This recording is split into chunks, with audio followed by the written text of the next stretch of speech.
Hi guys, welcome back to my channel. Welcome if you are new. My name is Heather. I'm a homeschooling mom of 3 kids, elementary, middle, and high school age.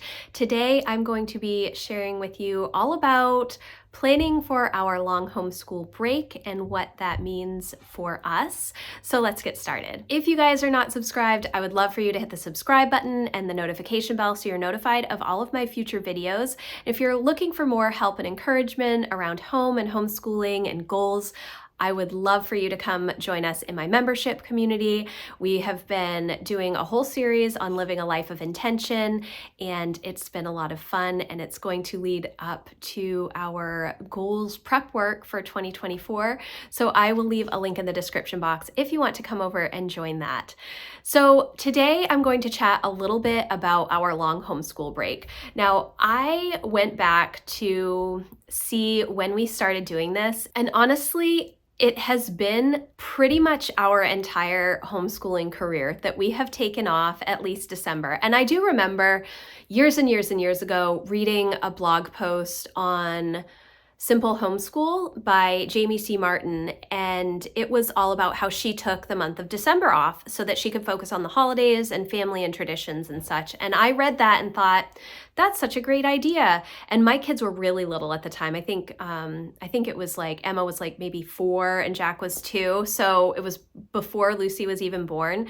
And, at that point, was I homeschooling a lot? No. We were using a curriculum, but I know super early, but we were using a curriculum, but we had a lot more freedom because we weren't having to do anything with the state as far as homeschooling goes. So it was more just free learning time, enjoyable time, and it gave my kids something to do because I had to fill a lot of hours with something. And so reading books was a good choice. But then when I was pregnant with Lucy, I knew that I was going to need some time off after I had her. She was born in October, at the end of October, and I knew, well, I had to have cesareans, so I knew that I wasn't going to be bouncing right back for school. And it was right before the holidays anyways. So that year I decided to start our homeschool year super early. I think we started at the beginning of August, and I decided to take the end of October through New Year's off. And that was wonderful. And it was great to have that time off, to welcome and adjust to a new baby in the home. And then we came back fresh in January and things went well. But going forward, my kids really recognized taking that time off and filling it with more fun holiday traditions than homeschool stuff. And over the years, even as my kids have gotten much older, they have always wanted to continue doing that. And so because they want to take off that big chunk of time in the, around the holidays, we have to prep well ahead of time. And if you watch any of my homeschool planning videos, you will know that we start at the beginning of July, usually right after the 4th of July. And the primary reason is so that we are able to take Thanksgiving to New Year's off every year. Every year I ask my kids if they want to do that or if they would rather start later in the year. We do consider ourselves year-round homeschoolers, but I homeschool in seasons. And so different seasons are different things. There is always learning every day, but when we are counting specific learning, when we are making sure that we're getting specific subjects done, there are seasons for that. And every year when I ask my kids, they always say that they do want to take Thanksgiving to New Year's off. So they choose to start earlier so that we can have this 6-week block of time to lean into holidays and traditions and fun things with family and a little bit outside of the norm homeschool activities.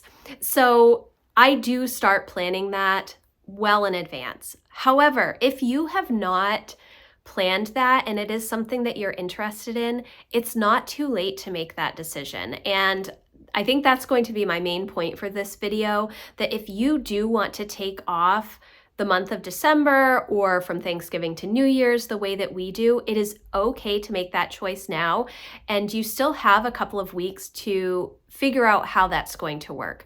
Now, I know that there are some people that will shorten their schedule. So instead of doing a full 5-day week, they might do 2 or 3 days a week. So they're still making progress in their curriculum, especially if you haven't planned to take this time off, but you're giving yourself a lot more margin in order to do other things that may come up. There's always concerts, there's always activities, there's Advent activities, there's, going to see the lights, there's going to parties and family visits and all of those types of things. And so giving yourself a little bit more margin during those days is so helpful. Now, we do not do any formal curriculum during this time period.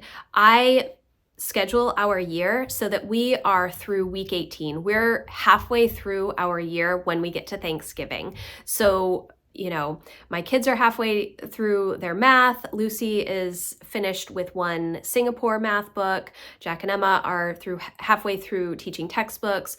They're halfway through their subjects, so that when we come back in January, we haven't really lost any time. Now, there are obviously, if you started homeschooling in September, it's a little bit more challenging. We like to be done early in the spring as well, and that's part of why we are starting earlier, but you can go through June and still have this nice block of time off in December for the holidays and still finish your homeschool year, quote unquote, on time. It really just depends on how you want to look at your days, look at the resources that you're using, and kind of plug in throughout your year. Now, the reason that we love to take this time off is, again, because we want a break. I don't want to be stressed out. I think that was the main thing, that I just didn't want to be stressed out around the holidays because we are so busy. Every weekend is filled with family and friends and parties and concerts and things, and I don't have a whole lot of downtime on the weekends. So when you are constantly going, it can be challenging. And at least in my home, when we're constantly going, we all tend to get sick. And so I try to avoid that by giving us plenty of time for rest and relaxation and enjoying our hobbies. So it's just a little bit different, but we are still taking time to learn. Now, in November, we do a project called NaNoWriMo. If you've heard me talk about that at all, it's National Novel Writing Month. I do have videos about how we use that. Thanksgiving obviously is not the last day of November. So we still have a couple of weeks in November where we're working on NaNoWriMo, which is our big language arts project for the month of November. So they are still working on that, but it is something that they enjoy. And sometimes they will continue working into December if they've met their word goal and they want to start editing or revising their NaNoWriMo novel, they will do that. It also gives us a time to lean into more interest-led projects. Every year for the past 4 years, my kids have worked on a project together themselves, completely outside of me, and it is writing a Christmas play and making sets and designing sets and creating costumes and doing makeup and all of that stuff. And then they present it to us on Christmas Eve. This was something that they started. This will actually be the 4th year. They've done it the previous 3 years. It started Christmas 2020, and that was because everything was so crazy then and we weren't doing as many things. So they did that and presented it to my mom and my husband and I, and it was kind of like a fun thing. Because we weren't getting together with a bunch of other people. So that is another project that they are working on together that I would count as learning time. It is something that they are working on, writing a script, editing a script, figuring out set design and costumes and all of that stuff. And they work completely independent of me, and they all work together, which is lovely with the age range that I have, 3rd grade through high school. So that is another project that they work work on, but they do not feel pressure to work on that because it's not something that I have assigned to them. It's something that they're choosing to do, similar to NaNoWriMo. Even though we use that as our language arts project for the month of November, they are choosing to do that. They choose their word goal. They are all excited to make progress on that novel. And so it doesn't feel like work for them.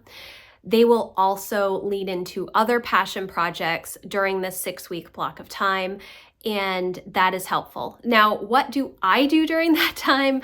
I actually take a lot of time to lean into traditions, do a lot of baking and cooking and family visits and, Advent activities. Those types of things are so much fun for me. And when we are doing school, in addition to those things, I don't have as much time to enjoy those traditions because I'm trying to move to the next thing.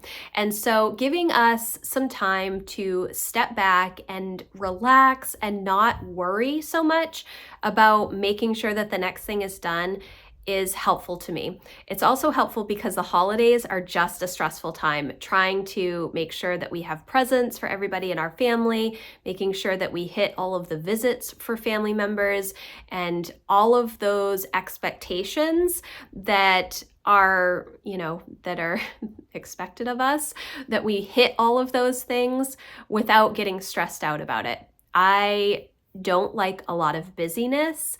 And so removing the homeschool planning and the homeschool normal day from my plate helps me a lot. And it also helps us to kind of get through that February slump typically, because we have this nice long break before the new year. And then when we come back in January, we've had such a long break, such a long period of time to rest and renew ourselves and think about what we want to work on in the coming year. It gives us more ability to continue moving through the cold, dark winter months that we have here in Maine and that February slump that most homeschoolers kind of run into. So that's kind of an overview of our long homeschool break. Some of the other things that I do during that time are working on my goal setting, working on my prep work. I will most likely be doing that the week after Thanksgiving, before we get into Advent, and then the week between Christmas and New Year's, I spend a lot of time doing a yearly reset. So I'm thinking about my vision for the coming year. I'm looking at my first quarter goals. I'm looking at what my financial plan for the coming year is. All of the things like just getting ahead of the next year, what I want it to be. That's kind of what I work on in the month of, during this break.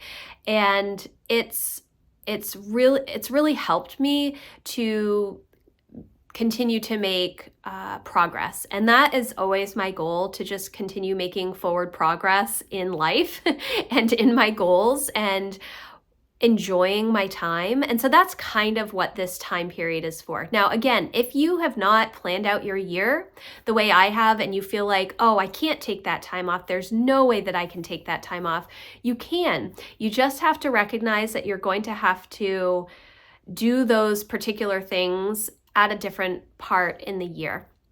That might mean that you extend your year a little bit. It might mean that you double up on some subjects earlier in the 2024. I really do think that January and February are great months to do a lot more seat work and book work than the rest of the year, because they are typically cold and dark. And if you live in Maine, icy or snowy. I'm hoping for a good snow year this year, because we did not have one last year, and I want the kids to be able to get outside.